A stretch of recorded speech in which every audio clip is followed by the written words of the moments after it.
কাল থেকে শুরু করছি, বাড়ি থেকে ঢুকে মারবো, না বাড়ি থেকে ট্রেনে চৌরাস্তায় মারবো। আর এটা কালকে হেডলাইন করুন। আর যে বেটা বলছে কুকথা, তাকে আমি শিখিয়ে দেবো কুকথা কোনটা সুকথা কোনটা। তাকে বাড়ি থেকে ট্রেনে নিয়ে রাস্তায় পিটবো আমি, সে যত বড় নেতা হোক। মেজায় হারাইনি, মেজায় ঠিক রেখেই বলেছি, যা বলেছি ঠিক বলেছি। দিলীপ ঘোষের মেজাজ এরমই থাকবে, কোনো কারো বাপের খায় না পড়ে না। পার্টি কি ব্যবস্থা নেই, দিলীপ ঘোষ যথেষ্ট, পার্টি লাগে না। রাস্তা উদ্বোধনে গিয়ে মেজাজ হারালেন দিলীপ ঘোষ, কি বলবেন দিলীপ ঘোষ? মেজায় হারাইনি, মেজায় ঠিক রেখেই বলেছি, যা বলেছি ঠিক বলেছি। আর আমি খড়গপুরে দাঁড়িয়ে বলে দিচ্ছি, এই ধরনের বেয়াদবি করতে আসে কেউ যে পার্টির, তাকে বাড়ি থেকে টেনে নিয়ে রাস্তায় পিটবো আমি, সে যত বড় নেতা হোক। দিলীপ ঘোষ কারো বাপের খায় না, কারো জমিদারিতে পা দেয় না।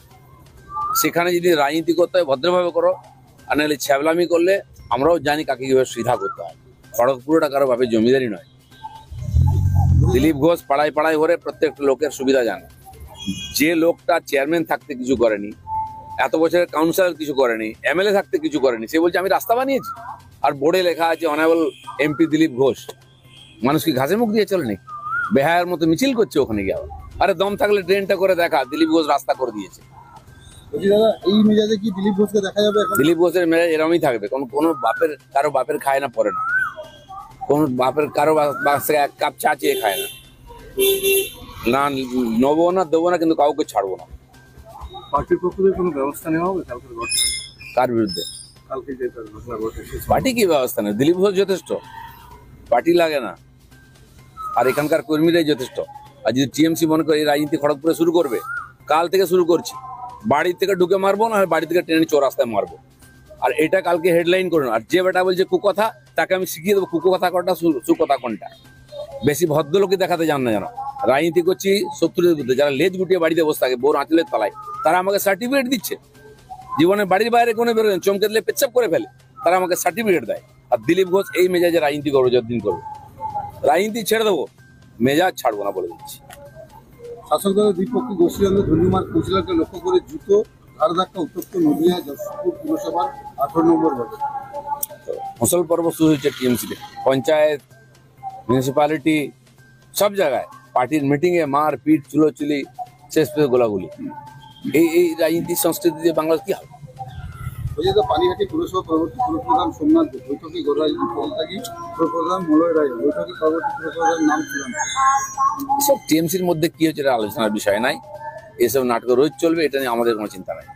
আশঙ্কা ছিল ইডেন থেকে কেকেআর বনাম লখনৌ ম্যাচ 6 এপ্রিল বনাম রামনবমী থাকার পুলিশ দেওয়া সম্ভব নয়, আগেই সিএবি কে জানালো লালবাজার। প্রথম কথা, পশ্চিমবঙ্গ সরকারের পুলিশ নাই এখানে আইন শৃঙ্খলা রক্ষা করার মতো, কারণ রিক্রুটমেন্ট হয় না। যে পুলিশ প্রশাসন তার কোমরের জোর নেই দুটো ইভেন্ট একসঙ্গে চালায়, তার জন্য পশ্চিমবাংলার মানুষ কেন বঞ্চিত হবে এই অকম্মা পুলিশ ফোর্সের জন্য? মমতা ব্যানার্জির না অ্যাডমিনিস্ট্রেশন জানেন, প্রশাসন চালাতে খালি নাটক করতে জানেন, রাজনীতি করতে জানেন। তো কেকেআর এর খেলা কলকাতায় হবে না, সমস্ত টিমের হোম গ্রাউন্ডে খেলা হচ্ছে। কেকেআর এর কেন পিছিয়ে দাও? আমরা তো বলেছি না, ডেটটা পিছিয়ে দিন। একদিনে 2-3টে ম্যাচ হতে পারে, বিভিন্ন গ্রাউন্ডে হচ্ছে, এখানে কেন অসুবিধা হয়েছে? আপনার কোনো যোগ্যতা নেই কিছু করার, তাই বাংলার মানুষকে বঞ্চিত করছেন ক্রিকেট থেকে। ইডেন গ্রাউন্ড হচ্ছে ক্রিকেটের স্বর্গ, সারা বিশ্বের খেলোয়াড়রা এখানে খেলতে চায়, আমরা এখানে খেলা দেখতে চাই। কেন বঞ্চিত করা হচ্ছে বাংলার লোককে? বলুন, এই জবাব দিতে হবে।